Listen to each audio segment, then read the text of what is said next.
오늘 하나님의 말씀은 전도서 8장 1절에서 13절 지혜로운 삶이라는 제목으로 은혜 나누겠습니다. 영국에서 성경을 가르치는 성경 교사가 있었습니다. 이름은 웨피플이라고 하는 그런 분이었습니다. 그런데 그 사람은 온 가족이 바닷가를 놀러를 갔어요. 놀러를 가는데 자녀들이 있는데 그 자녀들 중에서 한 자녀가 물에 빠져 죽었습니다. 빠져 죽어서 자기가 하나님 앞에 기도를 했어요. 하나님, 제가 하나님을 이렇게 열심히 믿고 하나님을 얼마나 사랑하는데 왜 저에게 이런 일이 생깁니까? 물었어요. 그리고 하나님 앞에 간절히 기도할 때 하나님이 무엇인가 내 마음에 감동을 주는 말씀이 있었다고 해요. 근데 그 말씀이 뭐냐면 고린도후서 12장 9절에서 10절에 보면 내게 이르시기를 내 은혜가 내게 족하도다. 이는 내 능력이 약한 데서 온전하여 짐이라 하신지라. 이러므로 도리어 크게 기뻐함으로 나의 여러 약한 것들에 대하여 자랑하리니 이는 그리스도의 능력으로 내게 머물게 하려 함이라. 그러므로 내가 그리스도를 위하여 약한 것들과 능력과 궁핍과 핍박과 곤란을 기뻐하느니 이는 내가 약할 그때에 곧 강함이라. 이렇게 하나님이 그 말씀이 생각이 났어요. 그래가지고 족하다는 말이 내가 그런데 왜 그걸 몰랐지?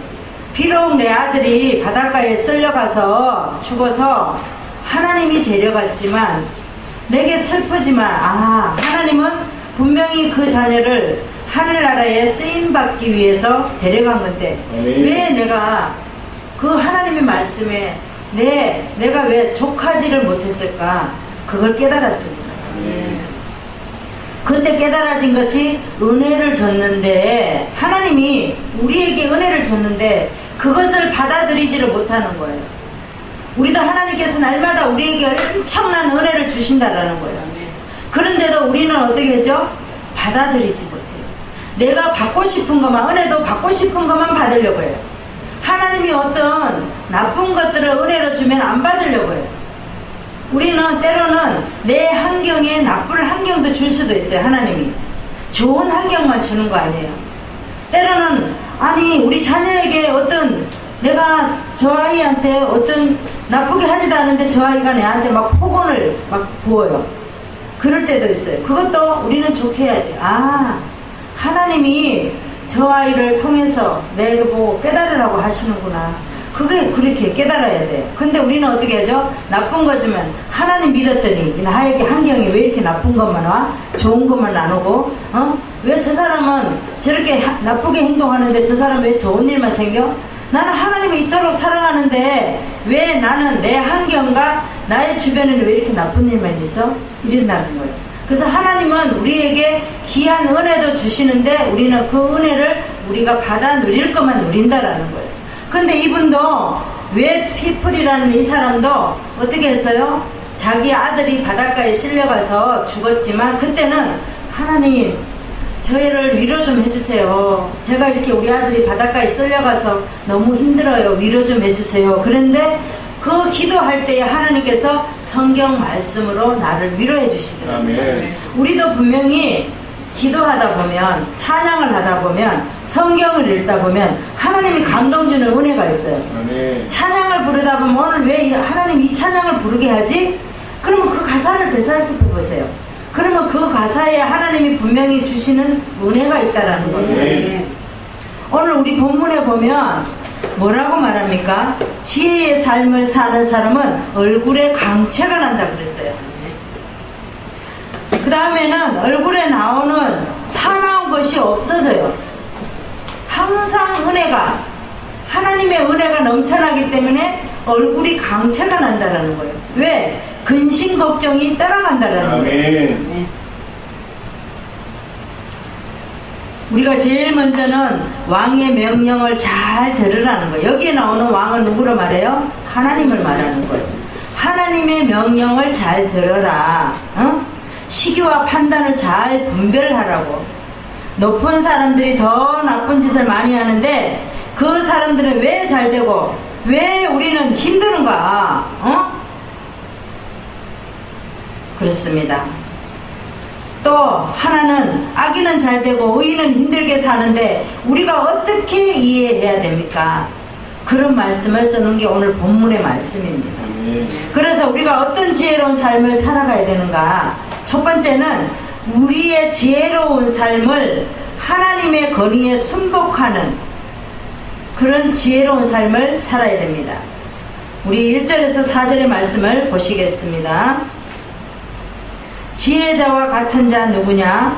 사리의 해석을 하는 자 누구냐? 사람의 지혜는 그 사람의 얼굴을 강체가 나게 하나니 그 얼굴에 사나운 것이 변하느니라. 왕의 명령을 지키라. 왕 앞에서 물러가기를 급격히 말며 악한 것을 일삼지 말라. 그러니까 왕 앞에서 화가 난다고 인해서 왕 앞에서 함부로 하지 말라는 거예요. 우리가 기도했는데 하나님 앞에서 기도했어요. 기도 제목이 많아서 기도를 하는데 하나님이 안 들어줬어요. 그런데 기도하고 집에 갔더니 더 심각한 거예요. 남편이 화가 나 있고 뿔이 나 있고 막 집안은 막 어수선하고 화나는 일밖에 없는 거예요. 그런데 우리가 그렇다 그래서 하나님 앞에 기도했던 걸 하나님 앞에 함부로 하지 말라는 거죠. 하나님 앞에서 기도할 때는 항상 하나님 앞에 순종하고 순복하고 그런 마음으로 하라는 겁니다.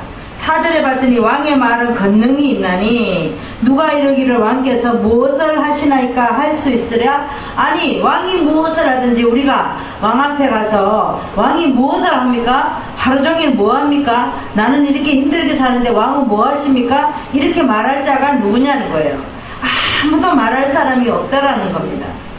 왕의 명령을 잘 지키라는 거예요. 왕의 명령은 내 마음에 안 들어도 내 환경에 적합하지 않아도 내 생각과 달라도 왕의 명령을 잘 지키라고 말하고 있습니다.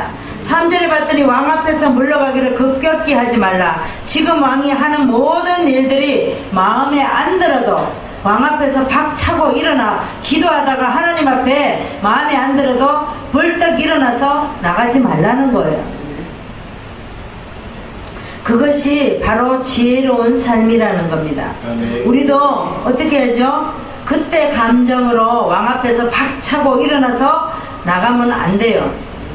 많은 사람들이 교회를 안 나가면 왜 교회를 안 나가냐고 그러면은 뭐 이래서 안 나간다고 핑계가 많습니다. 근데 요즘에 코로나로 인해서 자기네들이 다닐 곳을 다 다니면서도 또 교회는 안 나가요. 핑계가 많아요.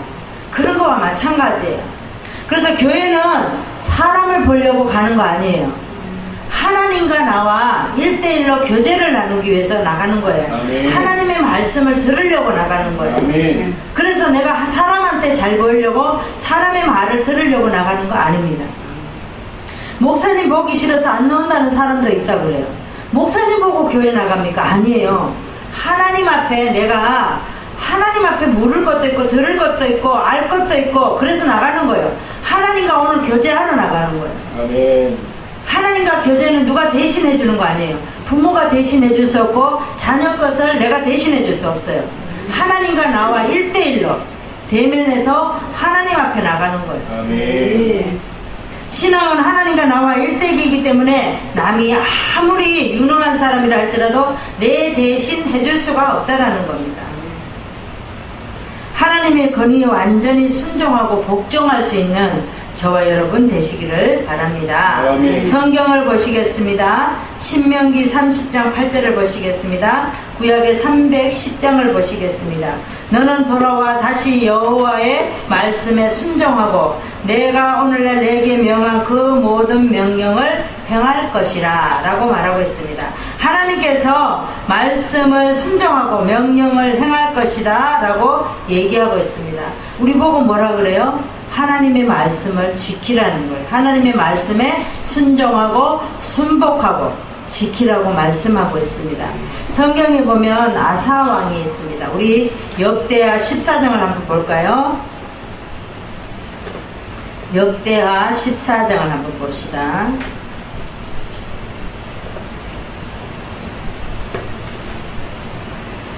(673장) 구약의 673장을 한번 보세요. 9절에 보면 구수 사람 세라가 저희를 치료하여 군사 100만과 병거 300승을 거느리고 마레사의 이름에 아사가 마주 나아가서 마레사의 스바다 골짜기에 진을 치고 여호와께 부르짖었어요. 그러면서 뭐라고 말합니까? 여호와의 강한 자와 악한 자 사이에는 주밖에 도와줄 리가 없습니다 라고 얘기하죠. 그랬더니 11절 끝에 보니까 사람으로 주를 이기지 못하게 하옵소서 하였더니 12절에 보니까 여호와께서 구수 사람을 아사와 유다 사람 앞에서 쳐서 패하게 하시니 구수 사람은 도망하는지라 이렇게 말하고 있죠. 그랬더니 13절에 보니까 아사와 그 쫓는 자가 구수 사람을 쫓아 그랄까지 이름에 남은 자가 없었으니 여호와 앞에서 패망하였음이라 이렇게 말하고 있습니다. 그랬더니 15장에 보니까 1절에 보니까 하나님의 신이 오데세 아들 아사랴에게 임하셨어요. 그러니까 여기에 보니까 아사왕 앞에서 아사랴 선지자예요. 그러니까 2절에 보니까 아사를 맞아 이르되 아사의 및 유다와 베냐민의 무리들이 내 말을 들으라. 너희가 여호와에 함께하면 여호와께서 너희와 함께하실 것이라. 찾으면 저가 너희를 하나님이 만난 바 되시려니와 너희가 만일 하나님을 버리면 하나님도 너희를 버리리라 이렇게 말씀하고 있어요. 그래서 여기에 보니까 뭐라 그래요? 아사랴 선지자가 아사가 100만 군사를 거느리고 구수 사람을 물리치고 예루살렘으로 돌아올 때에 아사랴가 말합니다. 여러분 함께하면 하나님께서 함께해 주실 것이고 여러분이 함께하지 않으면 하나님을 찾지 않으면 하나님도 당신들을 찾는 바가 되지 않을 것입니다. 그런데 여러분이 하나님을 버리면 하나님도 여러분을 버립니다. 아사왕이 듣고 그대로 실천하고 종교개혁을 하게 됩니다. 아멘. 그래서 하나님 앞에 인정받는 왕이 됩니다. 우리도 마찬가지예요. 이 아사왕이 아사랴의 선지자의 말을 들었을 때 어떻게 했어요? 들으니까 선지자지만 자기는 왕이었지만 선지자의 말을 들으니까 하나님께서 아사의 손을 들어주셨어요. 그래서 종교개혁을 하고 또 하나님을 인정할 수 있는 그런 왕이 되었다고 합니다. 우리도 날마다 살면서 하나님의 거리에 순복해야 돼요. 하나님이 때로는 찬양 부를 때도 내 마음에 딱 와닿는 가사가 있어요. 거기 바로 우리의 기도예요. 그러면 우리는 바로 그때 무릎을 꿇고 하나님 앞에 순복하는 거예요. 그게 하나님 앞에 하나님을 인정하는 겁니다. 내가 기도하다가 내 안에 뭐라고 깨달아지거나 말씀을 듣다가 깨달아지거나 찬양을 부를 때 깨달아지면 분명히 그 자리에서 하나님 맞습니다 라고 우리는 순복해야 돼요. 우리가 어떤 지혜로운 삶을 살아야 되는지 두 번째 말씀을 보겠습니다. 하나님의 시기를 분별하는 지혜로운 삶을 살아야 됩니다. 5절에서 8절의 말씀을 보겠습니다. 5절에 보니까 시기를 분별하여 처신하는 그런 말씀입니다. 지혜자의 마음과 시기와 판단을 분별하라니 시기와 판단이 있으므로 사람에게 임하는 하가 심함이라. 사람이 장래일을 알지 못하나니 장래일을 가르칠 자가 누구냐. 분별하지 못하면 어떻게 했어요? 여기 보니까 사람이 장래일을 알지 못해요. 장래일을 가르칠 자가 누구예요? 하나님이라는 거예요. 하나님밖에 가르칠 자가 없다라는 겁니다. 그래서 하나님은 뭐라고 말씀하십니까? 판단이라는 것은 말은 좋은 방법을 말합니다. 그런데 좋을 때는 알고 잘 분별하고 살아가는 것이 바로 지혜로운 삶이라는 거예요. 그래서 우리가 어떤 상황에 처해 있을 때 내 환경이 조금 나쁘다고 해서 우리는 그 환경을 우리는 외면하면 안 돼요. 그 환경 또한 하나님이 우리에게 주신 환경이라는 거죠. 성경을 보시겠습니다. 디모데전서 6장 15절에서 16절의 말씀을 보겠습니다. 신약의 342장을 보시겠습니다. 기약이 이르면 하나님이 그의 나타나심을 보이시리니 하나님은 복되시고 홀로 한 분이신 능하신 자이시며 만왕의 왕이시며 만주의 주시오. 오직 그에게만 죽지 아니함이 있고 가까이 가지 못할 빛에 거하시고 아무 사람도 보지 못하였고 또 볼 수 없는 자신이 그의 존귀와 영원한 능력을 돌지어다. 아멘. 그랬습니다. 우리 하나님은 기약이 이르면 때가 돼서 예수님께서도 때가 되어서 30살이 되니까 어떻게 했어요? 사역을 시작했어요. 우리도 영적으로 나이가 30세가 되면 어떻게 해야 되죠? 성숙한 믿음의 사람이 되어야 됩니다. 그때는 내 때가 아니에요. 내가 하고 싶을 때는 내 때가 아니에요. 하나님의 때에 모든 역사가 일어나는 거예요. 그래서 우리가 조금 힘들면 지금 열심히 일을 하고 어디서든지 우리가 또 어떤 하나님께서 주시는 사명을 감당하는 거, 그거는 다 우리가 어떤데요? 하나님이 우리의 때가 될 때에 밑거름으로 사용하려고 우리에게 그런 환경을 주신다라는 거예요. 그래서 지금 우리가 겪고 있는 또 환난과 고난, 핍박 이런 것들은 우리가 언제예요? 하나님의 때에, 하나님이 우리를 불러주실 때에 그때의 밑거름으로 쓰는 거예요. 우리도 밑거름이 어떤 야채를 가꿀 때도 밑거름이 있어야 잘 되잖아요. 밑거름이 같이 심었어도 밑거름이 없는 데는 별로 이렇게 성장하지가 못해요. 근데 거름이 풍성한 데는 어떻게 하죠? 무럭무럭 잘 자란다라는 거예요. 이 말씀도 마찬가지예요. 우리가 밑거름을 항상 많이 깔아놓은 사람은 어떻게 하죠? 항상 하나님의 말씀이 줄줄 거미줄 친 것처럼 그렇게 막 나온다라는 거예요. 성경에 보면 나오미가 있습니다. 나오미가 자기 남편의 두 아들의 베들레헴에서 살았어요. 그런데 모압에 그곳에 풍년이 들었다는 소리가 귓구멍이 들리는 거예요. 우리도 왜요? 살아가는데 보면 좋은 소리는 빨리 안 들리는데 나쁜 소리는 왜 이렇게 혹해가지고 마음이 빨리 달려가고 싶은 거예요. 이 나오미가 그런 거예요. 베들레헴에 사니까 조금 힘든 거예요. 근데 모압에 풍년이 들고 농사도 잘 짓는다니까 여보, 모압에 거기는 가면은 농사도 잘 되고 그렇게 잘 된다고 그러네요. 우리가 여기 있는 거 그냥 다 가지고 우리가 모압으로 갑시다. 이렇게 남편을 꼬드긴 거예요. 그래가지고 갔어요. 모압에 가서 10년 살다 보니까 모압이 흉년이 들잖아요. 흉년이 드니까 어떻게 해요? 남편도 죽고 아들 둘도 죽었어요. 베들레헴에 갈 때는 어떻게 했죠? 네 식구가 함께 떠났어요. 근데 나중에 보니까 10년 있다 보니까 남편도 없어, 두 아들도 없어요. 그러고 나서 나중에 그곳에서 둘 얻은 며느리, 자부 2명만 있는 거예요. 그러니까 어떻게 해요? 가부들 3명만 살고 있는 거예요. 그러니까 그때에 소리가 들리기를 베들레헴에 그때서야 하나님이 생각이 나는 거예요. 그래서 하나님의 때에 이 때가 지금 하나님이 나를 베들레헴으로 불러내는구나. 그리고 어떻게 해요? 두 며느리 보고 너희들은 이곳에서 젊으니까 이곳에서 좋은 젊은 남자를 만나서 결혼을 해라 이랬어요. 그런데 참 첫째 며느리가 어떻게 하죠? 룻이 어떻게 해요? 아니요, 저는 어머니 따라 어머니 가시는 곳에, 어머니가 머무르는 곳에, 어머니가 계시는 곳에 함께 있다라고 그러죠. 그러니까 같이 베들레헴에 오게 됩니다.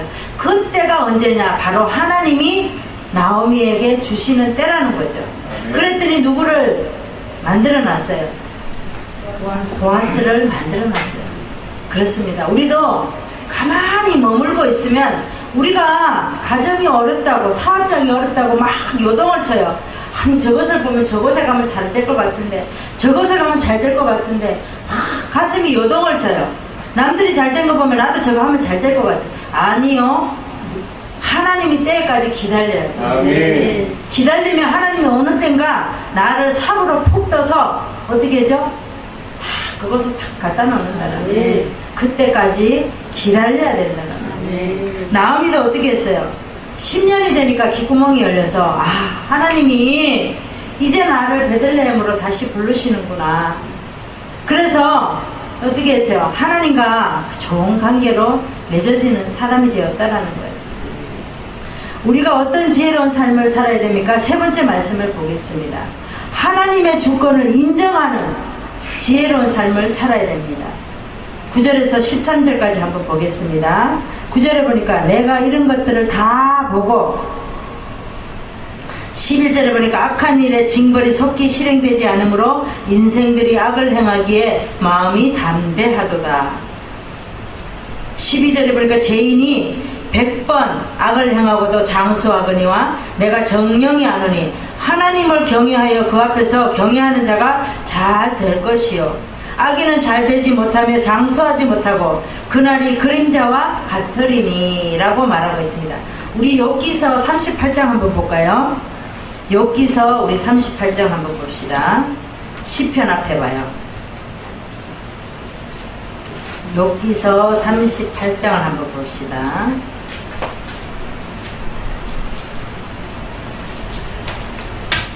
구약의 797장 봅시다. 시편 앞에 욥기서 38장을 봅시다. 38장에 보니까 욥에게 하나님께서 말씀을 하세요. 욥이 불평을 많이 했잖아, 그쵸? 불평을 하니까 엘리후를 보내가지고 물어요. 뭐라고 말해요? 때에 여호와께서 폭풍 가운데서 욥에게 말씀을 하셔요. 뭐라고 말씀하셔요? 무지한 말로 이치를 어둡게 하는 자 누구냐? 그러면서 너는 대장부처럼 허리를 묶고 내게 묻기를 대답할지니라. 대답해라는 거죠. 욥에게 뭐라고 말씀하십니까? 내가 땅에 기쳐놓을 때에 네가 어디 있었냐? 하나님이 기쳐놓을 때, 땅에 기쳐놓을 때 네가 어디 있었냐는 거죠. 그런데 우리가 입이 있어서 말할 수 있나요? 말할 수 없어요.